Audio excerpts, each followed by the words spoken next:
Since becoming Miss Sri Lanka, Anudis led numerous BWAP projects reaching nearly 10,000 women and girls, and therefore this question has a lot of relevance. How has working on your Beauty with a Purpose project changed the way you see your role as a woman in your community and in the world? Good morning, ladies and gentlemen. Aibowan, namaskaram. First of all, I have to be thankful and grateful for this opportunity to be standing here today because every year I've been watching Head to Head Challenge every year. Now I'm standing here as a finalist. So I'm very grateful. Thank you again. Well, I'll tell you a story first. When I was about 12 years old, I went to a competition from my school to represent my school. And I was with another girl from another school, and she was on her period. And then she wanted to go to the washroom to change her napkin. And then I asked, okay, why don't you go and do it before the competition starts? She said, I only have one.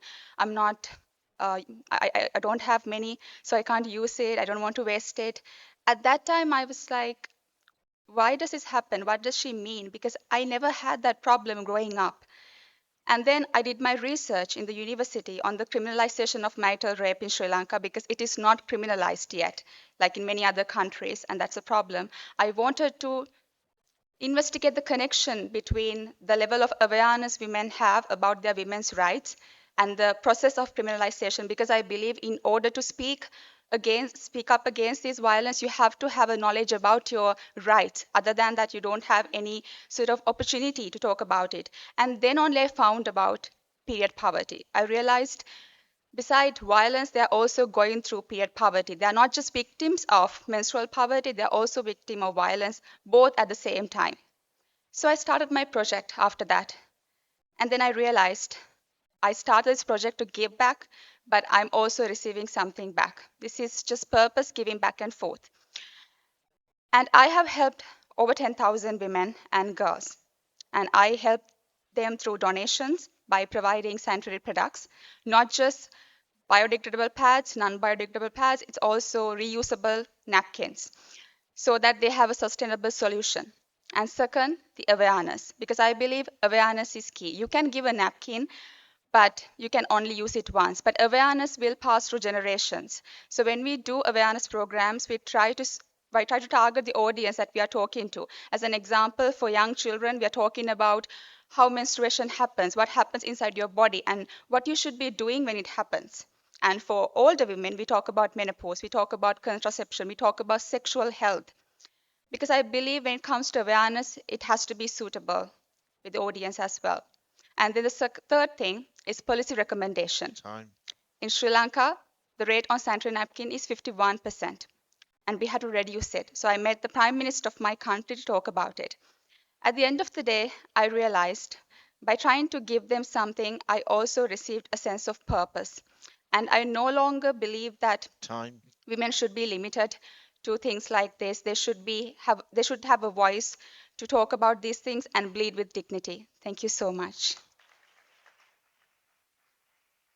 Thank you very much, Sri Lanka. Now, our next contestant is Thailand. Opal Suchata Changshri. And Opal's a student of international relations, wanting one day to be an ambassador. And she's also has an interest in psychology and anthropology. And here she is to speak now on how has working on your Beauty with a Purpose project changed the way you see your role as a woman in your community and in the world. Thank you, Steve. Swadika. Good morning, everyone. Esteemed judges, my sisters, hello again. Thank you so much for the honor to be standing here again today. I believe that all of us here in our rooms growing up, we dream to be a lot of things in this world. Me, as a girl, I dreamed to be a big part of this world, a world changer, or maybe a big superstar where everyone knows me and that I could give some happiness in their life. And then, as I said on my first head-to-head challenge, that I went through a breast tumor removal surgery when I was 16. And that is when I started dedicating my life to breast cancer. My Beauty with a Purpose project is called Opal for Her, and we aim to create a future where there is no fears, no barriers, nothing in between women and their dreams. I have worked alongside with patients, survivors, medical personnel, or even the government or the Ministry of Public Health. And that is a big, I could say it's the biggest part of my life. It's one of the things I'm most proud of.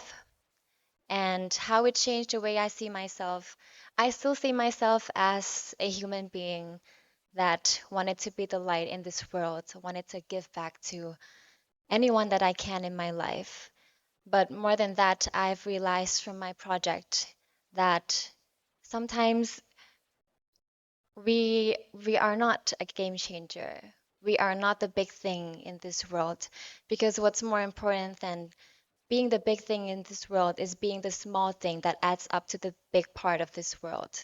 And that is how my Beauty with a Purpose project changed the way I see myself as a woman in this society. I changed from seeing myself as a game changer to a particle, a gear, a puzzle that would add up to my own life, the life of every woman in this world, and just this world as a whole. Thank you so much. Thank you very much, Thailand. Now we come to the final qualifier from this group. This is Turkey, Idil Bilgen. And Idil is fulfilling a lifelong dream of being a medical doctor and will be embarking on her medical residency training in the United States, specializing in radiation oncology. So, for you, for the final time, the question is, how has working on your Beauty with a Purpose project changed the way you see your role as a woman in your community and in the world? Thank you for the question. Welcome, everyone. It is such a privilege to be here today and speaking before you regarding this question, actually. So, all my life, I wanted to become a doctor, especially in the field of oncology. And recently, I started to pursue my career in radiation oncology, doing all my research in that field, especially regarding breast cancer. For me, this was very important to advocate for breast cancer prevention, screening, and early detection in my community, internationally and nationally as well, to in honor of my mother. She was a breast cancer patient for 16 years. She was very strong and brave, and unfortunately, she passed away due to this condition. But I, after her demise, I realized that more people need to be aware of this cancer, of this condition, and we need to advocate for it. So, people that could do this best are the ones who have experienced it, who have felt the fear, uncertainty, and stress of a cancer diagnosis in the family and the treatment phase, which we did for 16 years. So, in my community, in both Turkey, throughout my research, I actually conducted academic research on prevention, especially during the pandemic, where we held where we wrote publications on the importance of early detection and for women to continue going to their screenings, mammogram screenings, to continue treatment despite the burden of the COVID-19 pandemic. That was one of my work actually that I did with Princess Margaret Cancer Center in Toronto.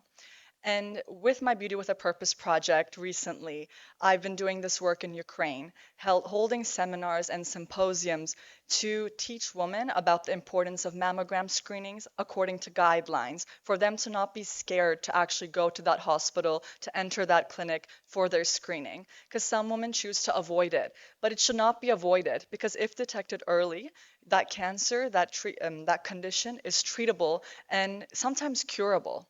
So in this way, you not only save yourself as a woman, but also you protect your family. This way, your children, your family, your husband, your family does not fall apart. You stay together as a whole. And no children should have to separate from their mothers due to a condition that could be prevented, that could be treated if detected early in time.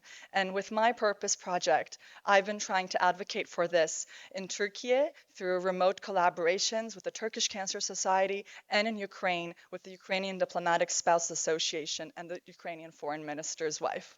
Thank you. All right. Well, thank you. There we go. So our final two qualifiers come from Asia and Oceania. And going through from this group, we have Turkey. Congratulations, Turkey. And joining her, Thailand. So the two T's, T for two, moving forward. Thank you to Sri Lanka, Lebanon, and Japan as well as they join the audience.